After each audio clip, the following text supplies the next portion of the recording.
Welcome to another episode of The Dirty Negative. You were doing the same as me. You were dancing to that music. I could tell it's the way he's still going. I had to stop. Yeah. Welcome, everyone. Hello, This is first episode of The Dirty Negative. And yes, we're hyped to finally get this off the ground and get started. And we've got Paul Sanders is our guest today. And so we've got that coming up in a bit.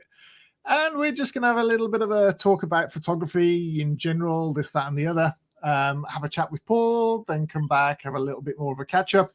And that's it. It's just a bit of fun, a bit of hopefully educational entertainment.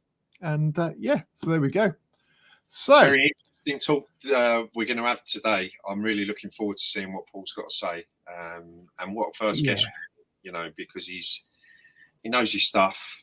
And his artwork is amazing, beautiful work. But be interesting to see what his thoughts are of where his career's gone and so on and so on. It is something you just said there, which I find interesting, is the use of artwork. Now, I class, like you do, artwork and create stuff. I never class my stuff as artwork. I class it as photography. And I think that's probably more the commercial side of stuff. Because I think so. I mean, it's commercial. Yeah. I used to look at my work as commercial, but I shoot in a different way. I've got different reasons for doing what I do these days. But it's a different process to commercial-based photography and deadlines and what have you. There's still deadlines, obviously, but it's not. Is there really? I've seen you swanning about those hills. Nothing about that looked like there was a deadline. All right, I like to get things done within a specific time if I can, A specific time or a specific year? Yeah. Yeah. Sorry, mate. I'm just giving out at you straight away. Yeah, that's fine. Yeah, so we're going to look at stuff. And one of the things we want to have a little look at when we're doing this is things in the news as well, new sort of techniques. And I want to sort of stay away from the latest AI aspect because we're all bored to stiff of that. I want to stay away from how Adobe is stiffing every photographer left, right, and center. I want to stay away from that sort of stuff because it's everywhere. We want to look at something that's a bit more interesting, hopefully. A new technique. I don't know if there is a new technique, actually. I was going to say with film, but it's all been done. But what I find interesting is the way you produce artwork, for instance. It's not just a photograph that's been developed and displayed. You use glass and you use everything else, mixed media and stuff into that. And that adds extra dimensions to stuff. But it's looking at things like that really within the industry. If anything stood out as well, it's like you experiment, don't you? You get a feel for how you want your work to be displayed, I suppose. So and I suppose that's the difference. I never look at my work as being displayed as the primary because of how I interact with my audience, how I interact with my clients. That's never the first thought. It's always digital in reality. But you only do film. I do digital. I don't do film at all anymore. Haven't done it in years, in all fairness. And that's, I think, a difference in mind shift in probably the way we think about stuff and why you think of it as an art form. And you go down all these different routes of having this amazing glass piece that's on the wall, etc. Because to you, it is pure art. I suppose the only thing is, though, if you had your serious, your serious fine art photographers, I am still using in some ways digital media to create the finished product. Which is that just because you scan the picture, you scan the transparency and put it through?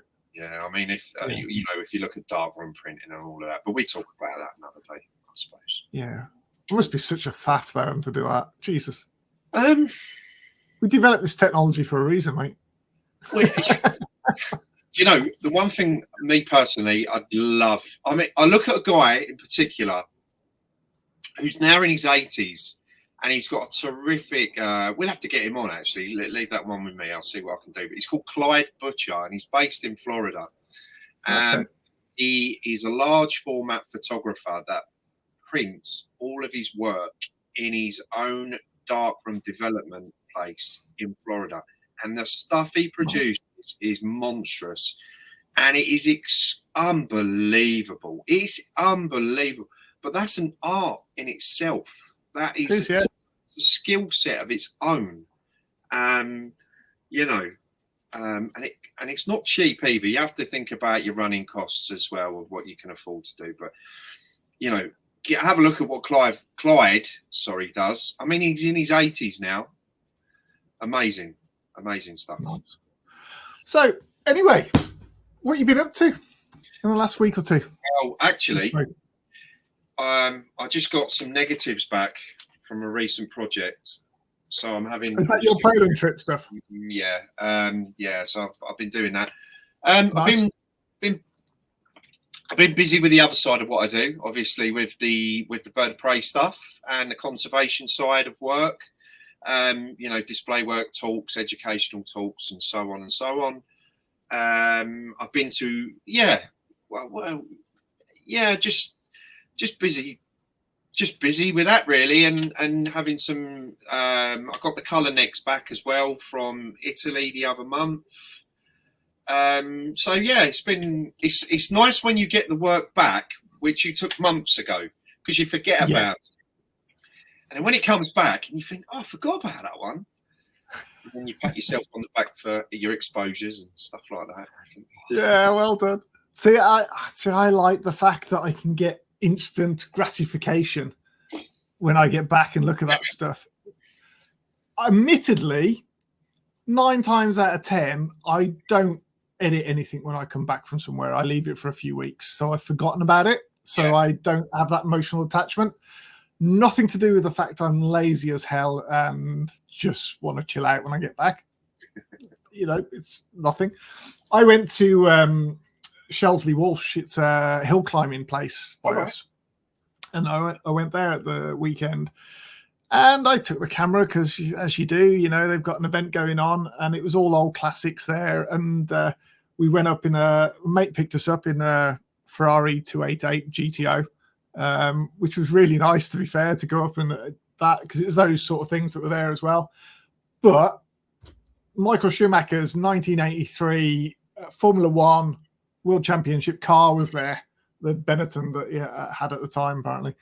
And this woman owned it now. Go on.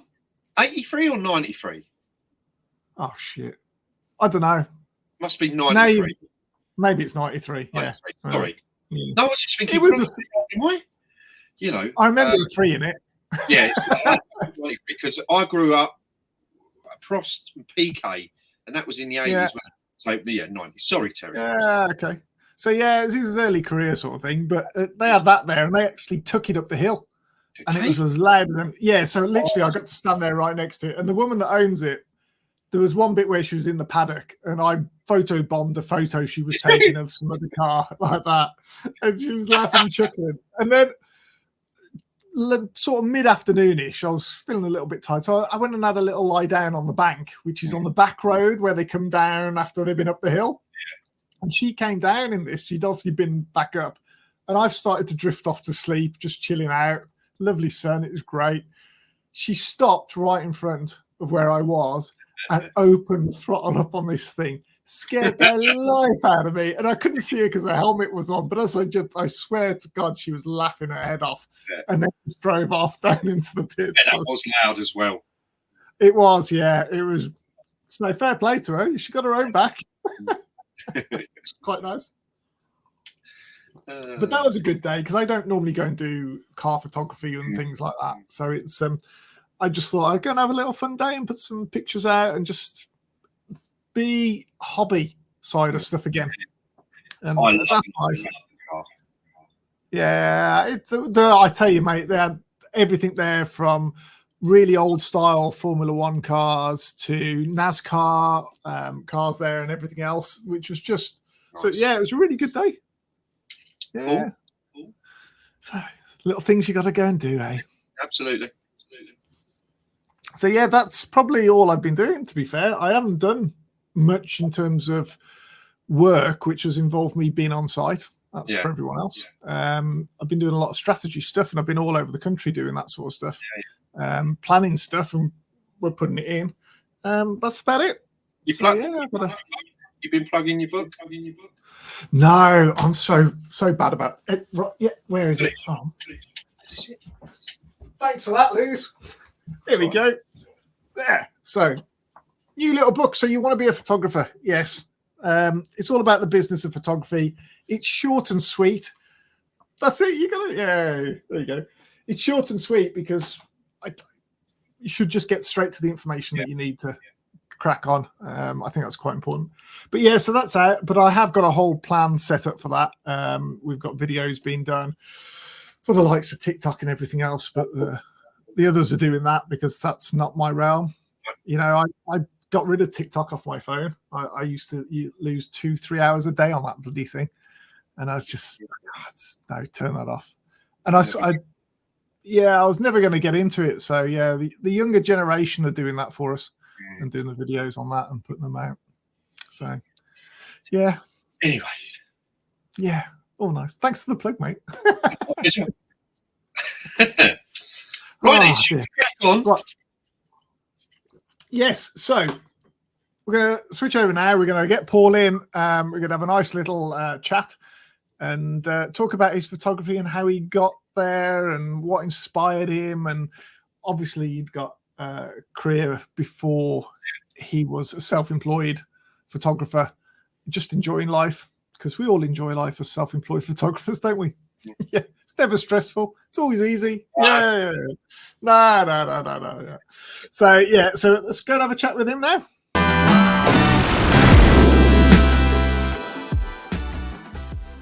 Welcome, Paul. And for the audience at home, obviously he's laughing because we just had a whole load of banter about how we introduce him. And actually, I'm going to throw this back over to Paul Sanders here to introduce himself about his photography business before we get into our really hard-hitting questions that we've got. Yeah. So, Paul, tell us a little bit about your photography. You see, you phrased that differently to how you did in the intro, because I was going to come back with no, yeah. but now I can't. So how would I describe what I do now? I am a photographer that photographs things that appeal to him. I teach others to appreciate beauty as it appears to them uniquely. And I like a simple life. I like the simple life element. I really do. Me too. Yeah, I noticed that on the stuff.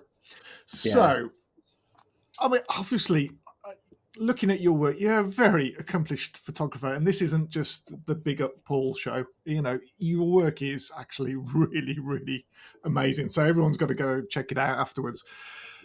But before that, you were in the newspaper industry, and that's all I'm going to say about that. But what I want to know is everyone that does photography started somewhere else in a different industry. Yeah. Everyone that I know does, in all fairness. There's very few that did it from school and do it all the way through. And my first question really is, what lesson did you bring from that industry that you use in the work that you create? Is there something that's there that you've taken? So, well, I mean, I'm one of those few people who've been a photographer since they left school. The lesson that I take everywhere from me, from my early days as a news photographer, is to understand why you're photographing something. Understand what the story of the subject is, regardless of whether it's a leaf on a pond, whether it's a portrait, whether it's a wedding, whether it's, you know, a series of trees. Understand why you're there. Why am I photographing this?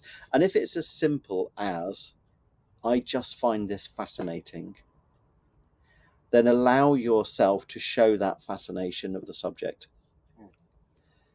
Because as a news photographer, if you do not understand why you're photographing what you're at, you will never get a photograph that tells the story. And I firmly believe that a lot of people these days want to photograph something because it will make them more well known, get some recognition, win a competition, gain kudos, gain Instagram likes. And that's not why we photograph something. We photograph something because there's a story, there's a connection between us and it, between the photographer and the subject. And often we lose sight of that because we want the subject to deliver something to us or for us through the photograph. And I think understanding why you are photographing it in a non-selfish way. What is it about this that appeals to me? Why am I making this picture? And it might be as simple as, I've been asked by Auntie May to photograph the grandkids. Okay, well, I need a lovely picture of the grandkids. Or it could be, you know, for me, I just love the way the light catches the leaf that shows the leafiness of that leaf. And then I need to retain focus on that leafiness, that Very the refreshing. essence. Does that make sense? Beautifully put. Yeah, it does. It's something I 100% agree with you all the way, and it is refreshing. And we are. I just find there's so much. We are creating billions of images, and often it's always the same thing, you know. Or Exactly. yeah, it's that is the challenge, isn't it? It's to find what's interesting you and get it out to people, I suppose. Yeah. It's that uniqueness. You know, you want what is in front of you to be unique to you. And we only do that by being open and being receptive to the world around us. 99% of the photographers I talk to start their photographic kind of, let's say they're doing an assignment, we'll call it an assignment for the want of a better term, because my head's not working properly. So they go out to photograph something. The first thing they start thinking about is it's not good enough. And that's not the subject not being good enough. That's them not being good enough. They're instantly putting themselves down. And I always use this little phrase. It's like, there are 1,000 leaves on a tree, maybe more, probably, definitely more. Not one of them thinks they're not good enough. They're all different. They're all just leaves, you know. Nice. And without each individual leaf, that tree wouldn't survive. So without our unique view of the world, photography would die. And in many ways, I think it is dying, because we're going down this line of blandness, of stuff being the same viewpoints, same ideas, you know, a lot of copying of things that are successful. And I think social media is largely to blame for that, because people want to feel validated. And they do that by photographing a picture that's already been liked by 100,000 people, in the hope that 100,000 people will go, yeah, you matter. Do you know, you articulate it so much better than I ever could. And I think, I know, no, but like, I'm like, yeah, it's a dying art. Oh, it's finished now, you know. And but I moan about it too much, and I don't present it in the manner which you just have, which actually makes people think about it. Instead of it being a negative, you opening a door to make people think. Actually, you know, it's a shame we've only got 30 minutes. Very deep, very quick. I've got to be honest. It's like, I apologize. I had my lion's mane mushroom before we started. I still like the little leafiness phrase. I'm going to use that everywhere now. Leafiness for leafiness. Well, can I just ask one quick question? Yeah. Obviously, we're starting. What was your first camera? It was a Mamiya ZE2 Quartz, which was an SLR camera. It was all my parents could afford. And it was semi-automatic, and it had a 50mm lens. And the first accessory I bought for it was a motor winder, not a motor drive, a motor winder, because then it sounded cool. Nice. You still got it? No. I'm not one to hang on to kit. I sometimes wish I'd kept all my cameras, but I've used that many. I mean, the first camera I used was my dad's Praktica MTL3, but my first was my little Mamiya, 35mm. Nice. Yeah, long Cool. time ago. Long time ago. My first camera I used, John Clements lent me it, and it was a Nikon FM1. Yeah. I believe. And it was a beautiful bit of kit. It was just very basic, and a couple of lenses. Yeah. You guys have got nothing, mate. I was using Polaroids. It was brilliant. Well, Yeah. With the Polaroids, little flash tubes across the top that went off and only worked for a few times. Yeah. That was my first camera. Yeah. Yeah. Things of beauty. Polaroid the other day, and it was wonderful to watch. It was wonderful. Just pulled it out, and I was you lot were really fancy. We couldn't afford that. Polaroid is much more expensive. No wonder my mom looked like that every time I grabbed it. There goes another £5. There goes another £5. Yeah, that's it. Yeah. Yes. Brilliant. I always remember my dad telling me that I shouldn't play with his camera because it was expensive. So anyway, we digress. Go on, fire on. Go on, Lewis. You're about to say. Paul, with the, when you go onto your website and you look at, you sort of, I don't like the word. Well, yeah, it's a brand, I suppose, but the name Still. Where did you sort of, where did this come from? Where did it originate from? So Still came. It was, to be honest, it was the very first word that we came up with. The people that do my website are really good friends of mine, Dan and Hannah at Ditto Creative. They, I said to them, because my business used to be called Paul Sanders Photography Limited, and that was that had too much of a commercial thing, like I do weddings, I do portraits, I do this, I do that. And that's not what I do. And before I had sort of got to a point where we were sort of planning Still, I'd made a decision not to do any more commercial work, not to do any PR work, any weddings, nothing. I didn't want anything to get in the way of me just being the photographer that I wanted to be, because it's very easy to fill your day with PR work and headshots here and a wedding there, and all of a sudden you've got no time left to create. And although I have the luxury of being a professional photographer, and that is all I do, it's very, very easy to lose your day to other stuff. So I wanted to be just a photographer who photographed things that he liked. And when I started talking about what I was doing, because of my sort of very well known kind of mental health story, the one thing that I'd always craved was stillness.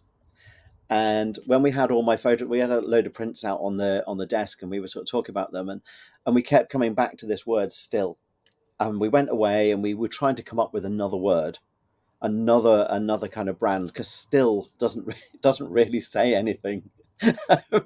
And then we got back together 3 weeks later, and I said, I still think that Still is the right way to go. And they were like, yeah, it's the only thing we can think of, because everything I teach is about discovering stillness. It's about the essence of pausing and observing and noticing the moment that you're in, not worrying about the things that you can't change in the past or worrying about the things that you can't change in the future. The only thing you're in control of is the moment now. And the only thing that is grabbing your attention is whatever is in front of you. And you need to be still. You need to still your mind, slow your breathing, pay attention. So it came out of that. It's funny because you land on your website, and this is very ironic and very clever at the same time. I'll explain why. Because you land on your website and you're presented with a full page, nothing but video. So we've Yeah. landed on this thing that's still, and we've just got movement everywhere. But the video sort of encompasses still. It's very that sort of way. So you just flow with it. We've got the water rippling. We've got a nice little slow camera pan of you thinking and being out in nature and stuff like that. So it embodies the word still, but we've got all the movement that goes with it, the thistles and stuff. It's very... The world that we live in isn't still. It's never still. And even if you can't see it, there is movement happening. Grass growing, leaves falling off, clouds developing, changing, completely evaporating, whatever they do. Everything is always moving. It's us that needs to learn to slow down, to become still, because we have got faster and faster and faster and faster, to the point that we now don't notice anything. We pay more attention to social media than we do to what's outside of our window. I think that's the beauty with being a photographer. I mean, I love hobby side of photography. For me is landscapes, and it's been out in nature. I don't go in the evening when everyone else is watching the sunset. Yeah. I go for sunrise when no other bugger gets up because they're too lazy. But it's just that pure, the peacefulness and the still, and you sit there. And I remember watching the sunrise one time thinking, geez, I'm supposed to be photographing this, because I was just enjoying the moment. And it's, yeah. I mean, sorry, Paul, going back to shooting film for myself was that big reason. Like, we spend too much time looking at what we've done and not reflecting on what we're looking at, and that's why I went back to film, because, well, number one, I wasn't enjoying digital at all. The experience was just so mundane and pointless in some respect. There was no point to what I was doing. And you stand there and you actually, like, when you're shooting, like I do today, film, you just got to, as you say, you hold your breath, you look at what's going on and you click. So this is where I go, I'm not worthy, because I only shoot digital. So it's a good mix. What about you? Because is it only film that you shoot? You got digital as well? No, I shoot digital, I shoot film, I shoot Polaroid. Nice. Probably at the moment, most of what I shoot is on my phone. Okay. And I mean, that's partly because we're in the middle of moving. We're going to be moving house soon, and I've got my head in projects that I want to start looking at in the future. So I think that there's a lot of confusion about the media that we use, and it doesn't matter whether you shoot film or whether you shoot on your phone or whether you shoot, whatever. The important thing is that you spend time noticing, and you use the format that suits how you work. And sometimes I shoot film because I want to be really, really slow, and really, really considered. Other times I'll shoot digital because it's a little bit more convenient for me. And I shoot on my phone because I've got it with me. Yeah, I mean, as a photographer, we should never, ever stop photographing.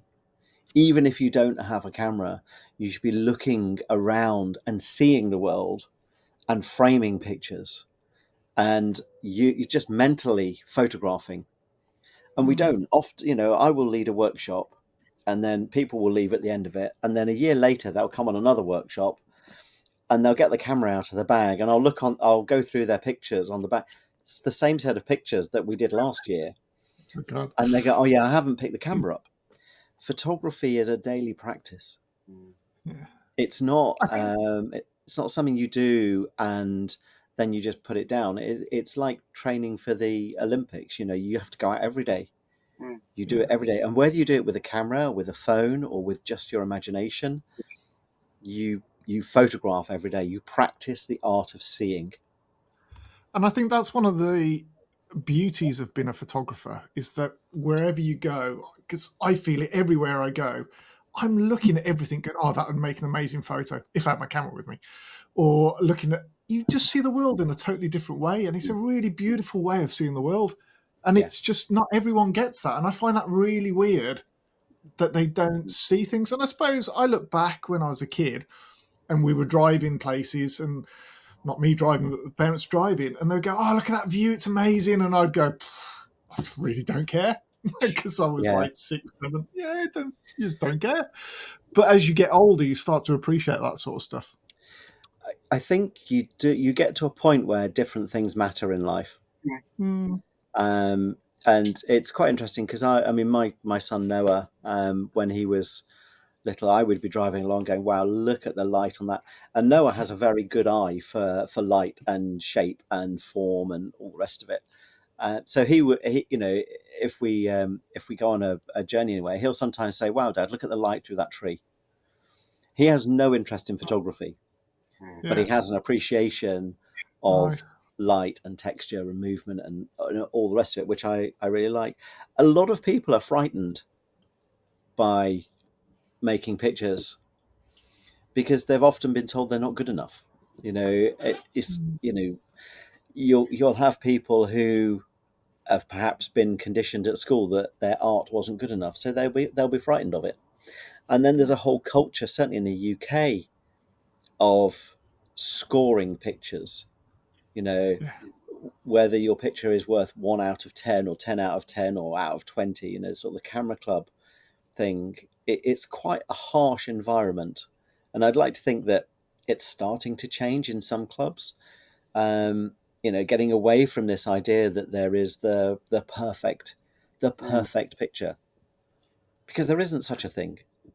Yeah, I And it think it is drives changing. me Obviously, drives me insane. sorry. Yeah, Sorry, I was I just think going to say, I it drives me insane. Yeah, go on. I do judging, so I'm probably on the Oh. other end of that to a certain respect. Sorry. I totally agree with it. I'm sitting here thinking, lovely. I'm so pleased he's come out with that. I'm so Yeah. So I've gone a bit pink, No. but I You're right. So Come on, I do Terry. genuinely believe this, Terry, that there are judges who are on the camera club circuit who are frustrated photographers. Yeah. You know what? They're also very old photographers and very old school in terms of judging. It's not a young person's game. There's very few of us that are young doing it, in all fairness. And there's very few of us that have got a body of work that represents what we do in terms of presenting to everyone else. But it's starting to change, and it's changing in the way they're doing the competitions. And I've got to admit, I learnt a lot through judging in terms of being judged in camera clubs years and years ago, and the harsh reality that they gave and said, "That's rubbish, you can't have that, and that's wrong." And I learnt from that, in all fairness. And I also learnt to go, I don't care, I like it. Yeah. But not everyone's in that boat. And I think now judging has changed in a lot of clubs that I go to, where it's just about encouragement. You might pick one or two things in an image which don't work, and you explain why it doesn't work so they can change it for next time and look at it from a viewpoint or how they've edited it or whatever. But it is about encouragement. They're there because they enjoy it. They want to. You've got to encourage people. And I think that is changing.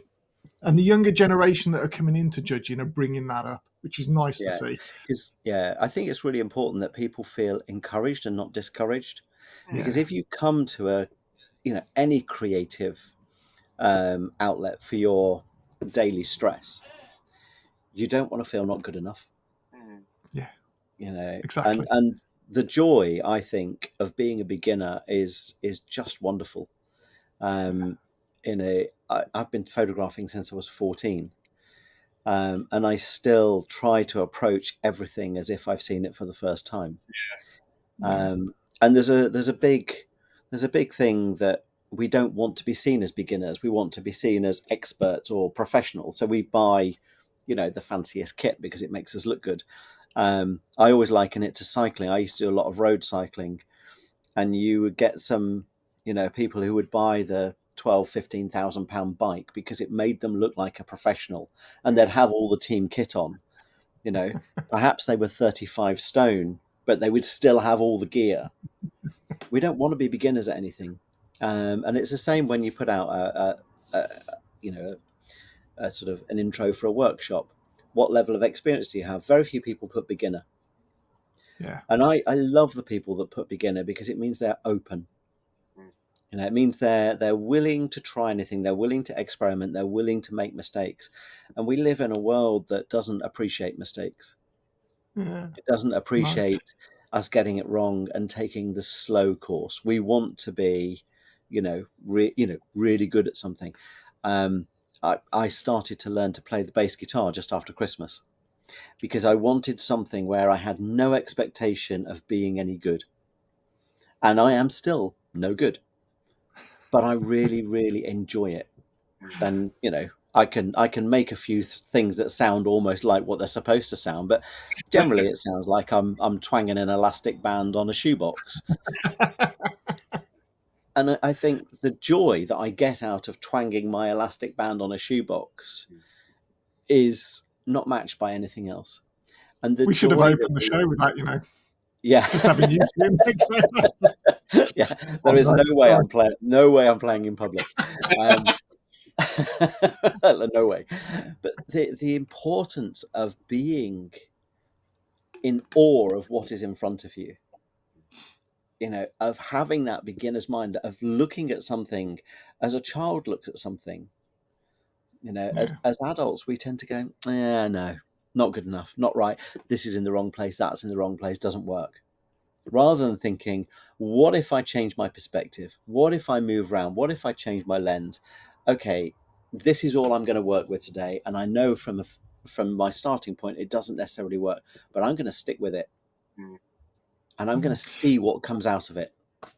What you've just said, we got a question which was mindful workshops from a marketing point of view, which is how I look at stuff. It's an interesting slant. And I was going to ask you what made you build that in that way, but you've just explained that whole theory behind that in terms of nurturing people. And I'm assuming I've done that, but yeah. Well, I mean, the thing for me is I want people to find their beauty in their world. I don't want us all trekking off up to Glencoe to photograph that mountain with the waterfall and the tree in front of it, because we don't need to. We don't actually need to leave our front gardens or our window boxes or our back gardens or the road to the supermarket to make great photographs. Great pictures that tell our story of our world. Now, they might not win you, Landscape Photographer of the Year or Scottish Landscape Photographer of the Year or whatever, but they will be an authentic representation of how you see the world. And that's what we're lacking these days. We lack that story of our now. And if you look back over history at all the famous photographers that we hold up on pedestals, they all photographed their now, their beauty of their world, the way they saw the world. They didn't photograph, Cartier-Bresson, for the sake of art, didn't wander around Paris thinking, if I photograph this, I'm going to win French Street Photographer of the Year. He just photographed things that fell together. He photographed relationships. He photographed the way human interaction with a scene brought out something special for him. And we now look at it and go, oh my goodness, that man's a genius. But the reason he's a genius is because he looked at the world with fresh eyes every single day. And he practiced. Interestingly, talking about that, I think you've done several things actually looking at your work. One of your conscious decisions has been black and white. You use color to represent you or anything else, but the work that you do, it's black and white, and it's gorgeous. Every photographer loves black and white. Not everyone gets it 100% right, but you have, and you've got it, and it just works. What made you have that conscious decision that you went, I'm only going to release black and white as my main body of work? Well, when I first started in photography, I photographed black and white, and when I was in newspapers, everything was in color. We had to photograph in color, even if it was going to be used in black and white. And I wanted to do something different, but I started out when I first left the newspaper world with a 5x4 camera and loads of color slide film. And I went round to the locations that people like Joe Cornish and Charlie Waite and David Noten and all those big names went to, and I tried to rephotograph them. And they left me completely cold. I could make a picture, and I could make a picture in color, but it had no soul. Mm. And it was only when I sort of realized that from the age of 18, I've always photographed for other people. So I've been an employed photographer since the age of 18. And I'd only ever photographed what an editor needed, a picture editor, an art director, a stylist, or whatever, all the way through my career.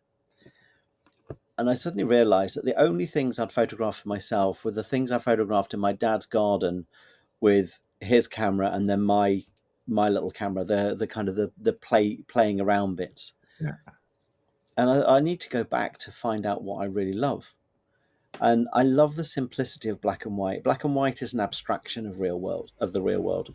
It takes away the noise of color and allows you to absorb the texture and the feeling and the expression that the photographer wants to place in it. It simplifies the view for you.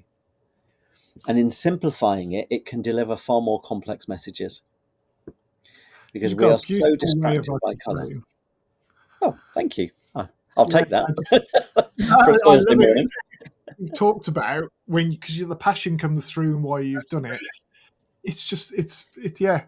It's Beautiful. thought-provoking, Paul. This is very interesting, because as you like, I haven't been in that industry, but I've always wanted to.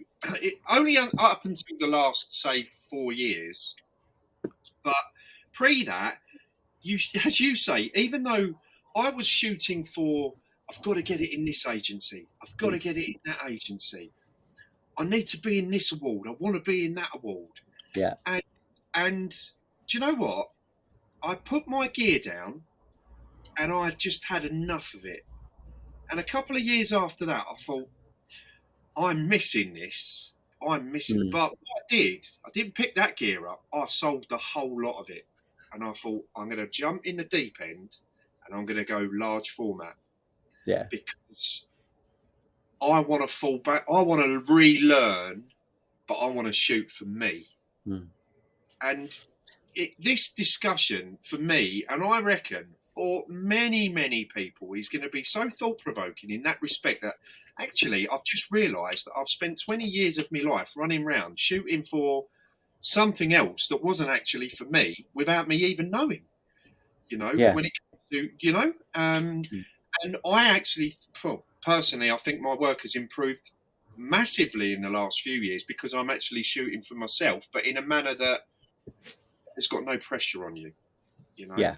It's pressure. Really, pressure kills creativity. And I mean, working in news, the pressure on you to do, to get the best picture is huge. And in a way, that pressure drives you on.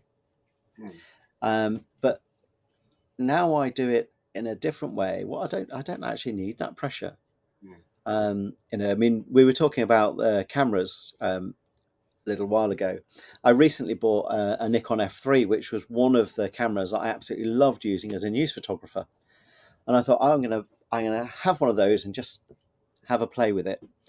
And I cannot hold that camera without getting anxiety because of the pressure that I used to put on myself to get the best picture when I used that camera. And that was a long time ago. So it's sitting on my light box over there looking at me as saying, what have I done? And I think often we put so much pressure on ourselves to be good enough that we end up never being good enough. And I think if we just allowed ourselves to be where we are, because we're all on the same learning curve, some people have been doing it for an enormous amount of years, and some people have only just started, but we're all on the same learning curve. So I don't need to prove that I'm a better or worse photographer than either of you. I'm a different photographer. We could probably all go out and stand in the same place, and we would make, if we were true to ourselves, 3 very different photographs. But insecurity takes over, and we end up looking at what each other's done, going, I should probably have seen that. I should have done that. But then we go and do it. And we wonder why it's not as good. And the reason it's not as, if you want to use the word good and bad, is because we are different people. And every picture we make, we bring all of our life experience from when you were a child to all the way through the ups and downs of childhood, all your failed romances, all your happy times, your bad times, the times you were perhaps bullied, intimidated, the lost sight, the highs, everything comes together at the point you see something to make it resonate with you. And people go, I'm a photographer, I photographed this picture. But what you're actually photographing is your life story. And people don't get it when you say you put all of the emotions in you. That's why some people can stand there and go, I don't see anything here. But they'll turn around and see the most beautiful, picture of a feather lying on a leaf. And they'll go, that's amazing. Whereas the person who's looking at the big view will go, what are you doing? Why are you doing that? Because at different times we need different things. I used to do a lot of long exposure because I was looking for calm. Because I'd had my breakdown, and my head was just so full of noise. And I photographed long exposure because it made me stand still, and it gave me results that allowed me to access calm and a sense, I guess, stillness. But it was that decluttering of the image that allowed me to aspire to where I wanted to go. And that started off kind of subconsciously. But once I became very aware of it, I was able to plot through my recovery in the pictures that I was taking. And I did work with a very talented therapist, but you have this, this bit of you, this inside, which makes you totally unique. And yet often we shy away from using that to create the most powerful images we can. Wow. Very, very good. But I can relate to that. It's how you use it for a therapy to get you where you need to be, I suppose. But it also does make your work different. It makes you think differently about what you're doing. And isn't it funny though that the things that you love can get you into that position where you're so stressed out, and that actually that thing can get you back out, but you have to find the way of doing it.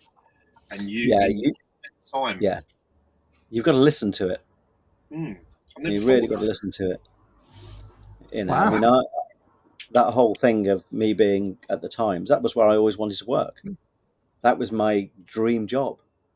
And yet when I got there, it was like, oh my goodness, what have I done? I have unleashed a monster. And I'd unleashed a monster within me as well. And it was awful. I can't tell you how awful it was. It's one of those things that you don't know until you're in it. Yeah. No. It's going to be that way. Careful what you wish for. Get out of it, I'd imagine as well. I mean, I look at it. I have a thought about conservation in that respect. You would always imagine conservation where everyone got on and wanted the same things, and it's the complete and utter opposite. You think, oh my goodness, what am I doing here? and it's difficult. It is very difficult, but yeah. Okay, I'm just looking at the time, and we've kept you for so long. It's been great. Minutes so far.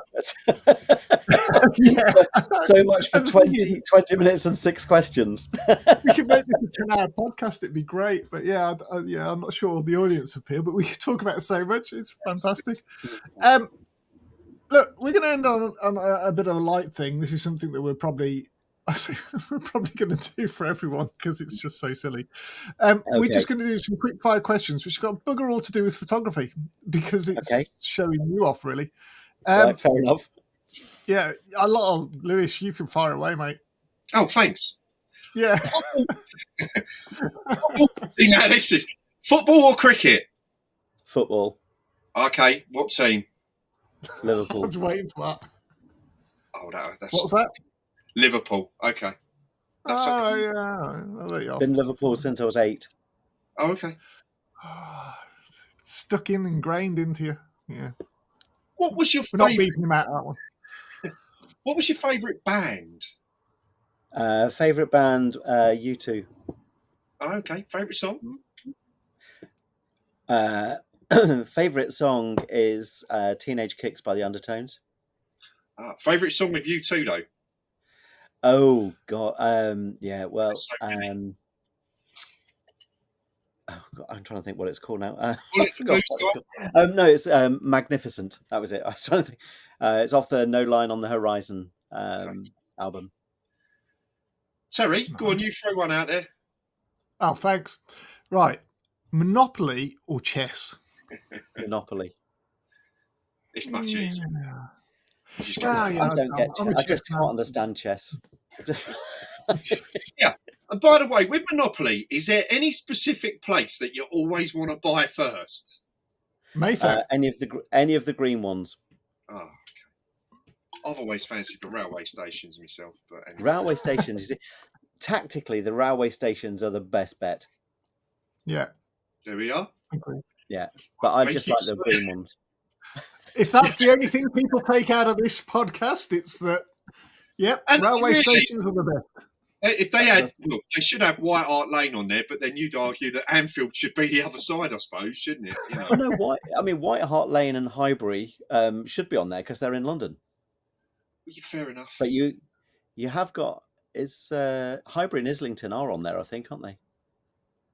Well, the only thing about I don't want to get too political here, but We've really gone down a rabbit hole now. They're originally from South London, aren't they? Let's get this right. We are the pride of North London, but then we'll leave it in. Woolwich Arsenal. Yeah. Okay. Anyway. What a way to end this on, arguing about what should be on a Monopoly board. I was just pointing. But I mean, the thing you didn't ask the most important question. Go on. Favorite biscuit? See, I've got a nut allergy, so I can't eat biscuits, to be honest with you. But what is your favourite biscuit? Okay, fair enough. Yeah. So, favourite biscuit? Go on. Rich tea. Well, I'm asking you guys. Oh, asking me. So, Rich this is so difficult, isn't it? It's either going to be a Jaffa cake, which I know is technically classed as a cake, but Jaffa cake, or rich tea, because it just goes with everything. You put jam on it, you put Nutella on it. It's just what? Terry. Oh, do you not do that? No, Terry. You've let side down here, and you're talking to me about. Can we? Now he said that, can we just delete this episode? Like jam on a rich tea. Yeah. Do you not do that? You sandwich two rich tea between the jam, and oh my god! I think you should stop, Terry. Yeah, let's forget about it. Well, Paul, thanks very much for coming on. It's been a pleasure having you on. Thank you so much. My pleasure's mine. Thank you. That's been brilliant, mate. It's lovely to see the insights. Every Friday, I try my best to listen, depending on what I'm doing myself. But it's a wonderful watch, I've got to say, and it does kick my Fridays off. So definitely everyone. If Paul, what is your Instagram page for everybody? Discover Still. There we go. Yeah, we'll put some links up for you and stuff as well, so we can go check you out because they've got to see your work. Absolutely. There's very few people in this world or on Instagram that I follow that I go, yeah, actually, that really touches something, because people either just put stuff out that, yeah, that's fine. But there's a few out there that have got something, you just stop and look at it for a while and try and analyze it and work it out. And so well done. Thank you very much. Wow. Thank you for having me on. I really appreciate it. It's been very refreshing and good fun. And now thank you, mate. We like. All right. Cheers, guys. Thank you. See you later.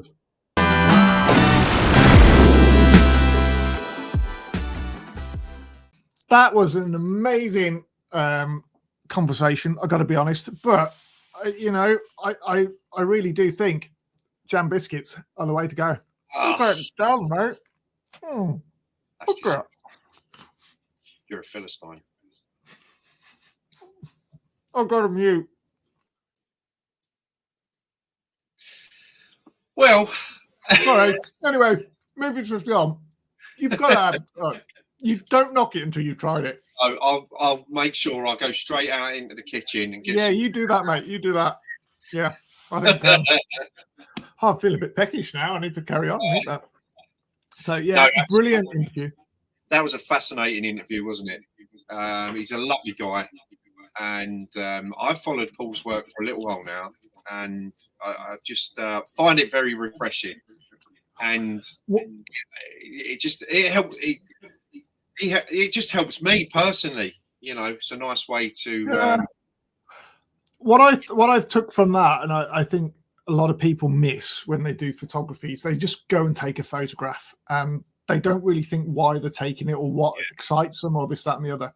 What he brought into all of that was meaning behind everything and thinking about it. And it's just taking that time just to stop, sit down, relax, and work out what it is that you like, what you enjoy, and then just going to do that. I also think, and I seriously want to put this to people, I honestly don't believe that many times, like when I'm out with people, that they're truly switched on with nature. But it does take a little bit of time to actually get yourself to that point. It doesn't happen overnight. But once you do, it makes a very big difference to even how you hear things. I mean, it was a fantastic way of looking at stuff, and it does open your eyes a little bit. And I think if anyone can take something away from that, it is to look at why they're doing stuff and just have a think without a camera in hand or without anything else, and just sit there and just think, why do you enjoy doing it? What do you want to get out of it? And put a bit of purpose back into it. Absolutely. There's plenty to take out of it. Plenty. So really great. Yeah. And I feel so inadequate because I think I know what I want out of my photography and everything else. But the words that he came out with to describe his was just like, yeah, I think I need to rethink about why I do stuff and what I add into it. It is interesting, but then you know, when you're in a high profile job where you're just getting stuff thrown at you all the time, and you know, and then you come out the other side and you think, wow, this is just, I need me. I just need that me. And I think, he's so right. Just, we always worry about what others will think. We just do it for yourself. Do what you want to do for you. You'll be a happier person by doing that 100%. And your work will improve. You know. Wise words. Anyway, mate, before we wrap up, you got anything lined up for the next week that you know? Right, so no. You're working hard. That's what I like. I'm working hard. I've got a lot of stuff to do outside of using the 5x4. Basically, just got to look at my my negatives that came through the post. Thank you very much, James at Zone, for that. And just start planning my next. I'm already planning my trips in October and November and so on and so on. So nice. That's what I'm doing at the moment. Yeah. Brilliant. Yourself, Terry? Bits and pieces, really. We've got several videos to actually get done now, so I've been planning them for the last 2 weeks, which is why I've actually not been out doing stuff. But yeah, we've got some of that to do and some videos to sort out, and I've got loads to do myself as well. I've got a stockpile of equipment I'm supposed to be doing reviews on, and it's just sat there, and I'm like, oh, they're going to be kicking off in a bit saying, are you ever going to get a review done? I don't mind if I don't like the product. I'll go, yeah, I'm not doing it because I don't like it. That's fair enough. I accept that. But actually, I really like these products. And I'm thinking, I need to do something on that. That's a really good thing. Yeah, life gets busy sometimes. And the sun's been out. It's really difficult because I just want to go and sunbathe. And I think you'd end up getting burnt to a crisp, I'd imagine, wouldn't you? No, I just go really brown, mate. Oh, do you? I used to burn a lot when I was younger. I think my skin's just got used to it now. But yeah, so we'll have a lovely week. You too, mate. And everybody say to the audience, Yeah, we'll thanks. see you all on the next one. We've got some amazing stuff lined up over the next several ones. Amazing stuff, amazing speakers to come and give you their insights onto bits. And we'll drop you out next week. Stay real, everyone. See you now. Bye-bye.